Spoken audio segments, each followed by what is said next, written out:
동남아시아에 위치한 국가 인도네시아는 인구가 2억 8천만 명으로 세계에서 네 번째로 많으며 국토는 1만 7천 개가 넘는 섬으로 구성되어 있습니다. 이렇게 넓은 영토를 갖고 있는 인도네시아는 동쪽의 수마트라 지역에서 서쪽의 파푸아 지역까지 그 길이가 무려 5,300km가 넘기 때문에 그들은 일찍부터 원거리 이동을 위한 항공 산업에 관심을 갖게 되었습니다. 1974년 인도네시아 대통령 수하르토는 독일에서 생활하고 있던 한 연구원을 귀국하도록 조치했습니다.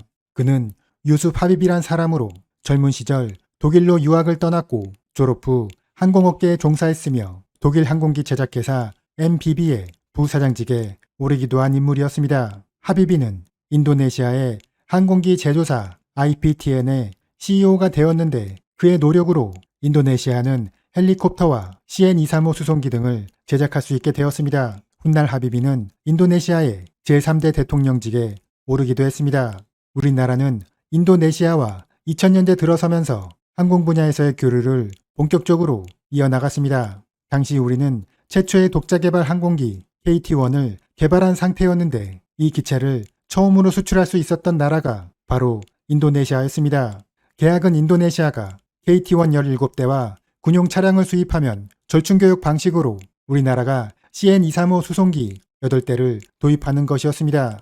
인도네시아는 우리의 T-50 훈련기를 처음으로 수입한 국가이기도 합니다. 그들은 1차 도입분 16대, 2차 도입분 6대로 총 22대의 T-50을 수입해 주었으며 우리는 그에 대한 절충 교육으로 4대의 CN-235를 도입했습니다. 이렇게 인도네시아는 우리가 개발한 항공기의 첫 번째 도입 국가가 되어 주었는데 이를 통해 성능을 입증하게 된 KT-1과 T-50은 이후 다른 여러 나라에 수출되었습니다. 기본 훈련기와 고등 훈련기를 통해 항공사업을 키워나간 우리나라는 드디어 4.5세대 초음속 전투기를 개발하는 단계에까지 이르게 되었습니다.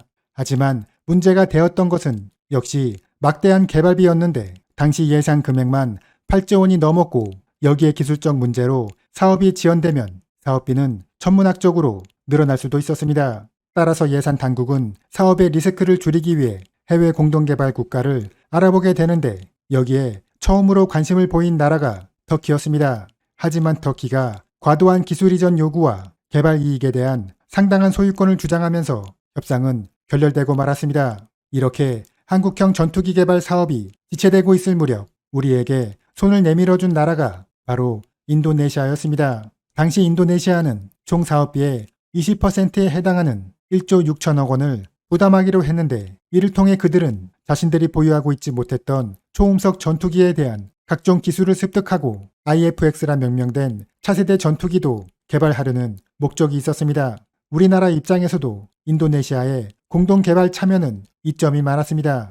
우리 공군이 도입하는 120대 이외에 인도네시아가 48대를 도입하기로 결정했는데 여기에 추가 도입분까지 고려하면 전투기의 생산 가격을 상당히 낮출 수 있을 것으로 기대되었습니다. 또한 KT-1과 T-50의 경우처럼 인도네시아가 KF-X를 처음으로 도입하면 주변 동남아시아 국가들도 연이어 수입할 것이라는 긍정적인 상황도 예측되었습니다. 하지만 사업이 본격적으로 진행되면서 문제가 발생하기 시작했는데 그것은 기술적인 부분이 아니라 바로 인도네시아의 분담금 때문이었습니다. 그들은 총 분담금의 4분의 1 정도인 4천억 원 정도만 납입하고 나머지 금액은 입금을 계속 지연하고 있었던 것입니다.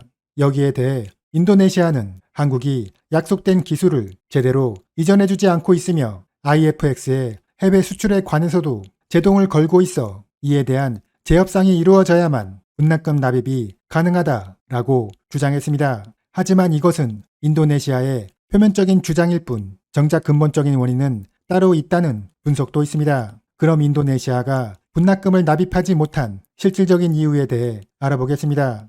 인도네시아의 국토 면적은 190만 제곱킬로미터로 우리나라의 19배에 달하지만 주변 국가들이 말레이시아와 싱가포르, 필리핀, 호주 등으로 군사적으로 그들을 위협하는 나라는 특별히 없다고 할 수 있습니다. 단지 위협이 있다면 소규모 국경분쟁 수준이거나 내부의 분리독립 반군 정도여서 그들은 우리나라와 같은 국가적 수준의 위협을 느끼지 못하고 있었습니다.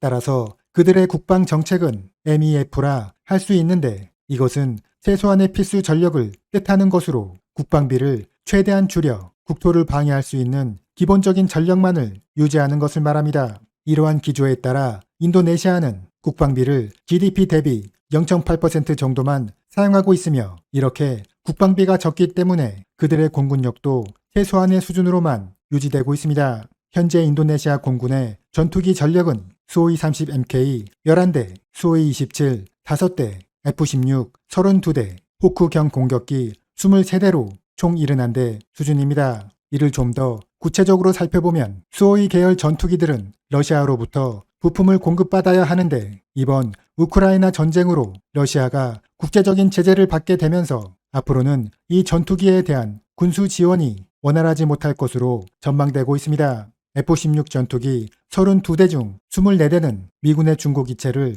도입한 것으로 기체가 워낙 노후화되어 있고 시계 공중전 능력도 부족해 주로 근접 항공 지원과 같은 임무만을 수행할 수 있는 정도입니다. 따라서 BVR 교전 능력이 있는 전투기는 1990년대 도입한 F-16AB형 8대 정도가 전부입니다. 마지막으로 호크경 공격기는 공대지 임무에 특화되어 있어 유의미한 전투기 전력이라고 하기에는 무리가 있는 실정입니다. 이렇게 인도네시아의 공군력이 위험한 수준으로까지 떨어지게 되자 정부는 장기적인 공군력 발전 로드맵을 구상하게 되는데 이것은 최첨단 하이급 전투기 수십 대를 새로 도입하고 미디엄급 전투기는 한국의 KF-21 수입분 48대와 그들의 독자적인 전투기 IF-X로 대체한다는 것이었습니다. 이러한 계획은 일견 합리적으로 보일 수도 있지만 문제는 역시 예산이 부족하다는 것입니다. 인도네시아는 현재 경제적으로 그리 넉넉하지 못한 상황이고 여기에 각종 국책 사업들까지 추진하게 되면서 하이급 전투기 사업과 미디엄급 전투기 사업을 동시에 수행하기 어렵게 된 것입니다. 결국 인도네시아는 좀 더 시급한 문제라고 할 수 있는 하이급 전투기 사업에 올인하기로 결정하게 되었으며 여기에 선정된 기종이 프랑스의 라팔 전투기입니다. 우리 입장에서는 과연 라팔이 KF-21에 비해 하이급 전투기인가 하고 의문을 가질 수도 있지만 인도네시아 입장에서는 KF-21이 아직 개발 중에 있어 불확실성이 높은 기체이고 공대공뿐만 아니라 공대지 임무까지 모두 수행하려면 앞으로 수년의 시간이 필요하다고 할 수 있습니다. 여기에는 정치적인 판단도 고려되었다고 볼 수 있는데 KF-21은 장기적인 사업으로 당장 눈에 띄는 성과가 없는 반면 라팔 도입 사업은 정치가로서 빠른 시간 안에 자신의 업적을 홍보하기에 적합하다는 논리입니다. 인도네시아가 라팔을 선택한 이유는 반드시 전투기 도입 시기와 성능에만 있는 것이 아니었습니다. 프랑스는 인도네시아 해군의 잠수함 개발 사업에도 적극적으로 협조하겠다고 제안했던 것입니다. 현재 인도네시아 해군은 구형 독일 잠수함 한 척과 우리나라 대우조선해양에서 도입한 나가파사급 세 척을 보유하고 있으며 여기에 추가로 세 척을 도입하겠다는 계약을 맺고 있는 상태입니다. 하지만 인도네시아 정부는 나가파사급의 성능에 만족하지 못하고 있는데 이것은 독일의 209급을 기반으로 하고 있어 사망 심도나 작전 시간에서 오늘날 최신형 디젤 잠수함의 성능에는 한참 못 미치기 때문입니다. 반면 프랑스가 제안한 스콜펜급 잠수함은 공기불어 추진 시스템을 장착하고 있으며 엔진 소음 저감 기술도 적용되어 성능 면에서는 나가파사급보다 한 단계 위에 있는 잠수함입니다. 현재 스콜펜급은 인도네시아의 주변국인 인도와 말레이시아도 보유하고 있어 그들은 이 같은 결정을 내리게 된 것입니다. 인도네시아가 하이급 전투기 사업에 올인하기 위해 KF-21 사업의 분담금 지급에 소홀했다는 것이 한편으로는 이해가 되는 측면도 있지만 그 이후 전개되는 인도네시아 정부의 결정은 우리로서는 도저히 수행할 수 없는 것이었습니다. 그들은 카타르에서 미라지 2000 전투기 12대를 중고로 매입하겠다는 계획을 발표했는데 그 가격은 1조 2천억 원이었으며 미국과는 F-15 전투기 36대를 도입하는데 18조 원의 예산을 투입하겠다는 MOU를 체결하기도 했습니다. 그들의 갈짓자 횡보는 이뿐만이 아니었습니다. 튀르키예의 칸 전투기 48대를 13조 7천억 원에 도입하겠다는 양해각서 체결, 중국산 J-10 전투기 도입 검토 등에 대한 보도가 계속 이어지고 있는 것입니다. 1조 6천억 원의 분담금도 제대로 납부하지 못하면서 다른 나라와는 수십조의 계약을 체결하는 것에 대해 우리나라 국민들은 분노할 수밖에 없었습니다. 이에 대해 당장 인도네시아와 계약을 파기하고 우리나라 단독으로 사업을 진행하자는 목소리가 높아지기도 했습니다. 하지만 심정적으로는 충분히 화가 나지만 이성적으로 판단했을 때 그들과의 계약을 계속 이어나가야 한다는 주장도 있습니다.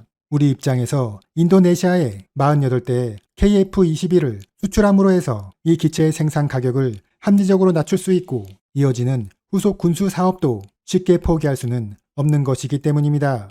또한 우리와 인도네시아는 KF-21뿐만 아니라 각종 수출입과 개발 사업에 함께하고 있는데 분담금 납입 문제 하나로 양국의 외교 관계를 어렵게 만들 수도 없다는 것입니다. 지난 6월 인도네시아 자카르타에서 열린 방산 전시회에서 방위사업청과 인도네시아 정부는 KF-21 공동개발 기본합의서 개정안을 발표했습니다. 이것은 기존 1조 6천억 원의 분담금을 6천억 원으로 낮추고 대신 기술 이전 범위도 줄어든 분담금만큼 축소하겠다는 내용이었습니다. 여기서 한 가지 희망적인 것은 인도네시아가 48대 KF-21을 도입한다는 것이 아직 계약서상으로는 계속 유효하다는 것입니다. 우리가 KF-21의 수출권에 대해 아랍에미리트나 사우디아라비아, 폴란드, 필리핀 등 여러 나라에 대해 장밋빛 희망을 꿈꿀 수도 있지만 현실적으로 보았을 때 가장 구체화된 수출 계약권은 역시 인도네시아라고 할 수 있습니다. 물론 인도네시아의 그동안 행태를 보았을 때 48대의 수출권이 제대로 이행될 수 있을지 상당한 의문이 들기는 하지만 이 또한 KF-21 개발 사업이 정해진 기간 안에 제대로 이루어만 진다면 그 가능성은 상당히 높아질 것입니다. KF-21이 정해진 기간에 개발 완료되고 그 성능도 입증되어 인도네시아뿐만 아니라 다른 여러 나라에도 수출되는 그날을 기대해 봅니다. 이상으로 마치겠습니다.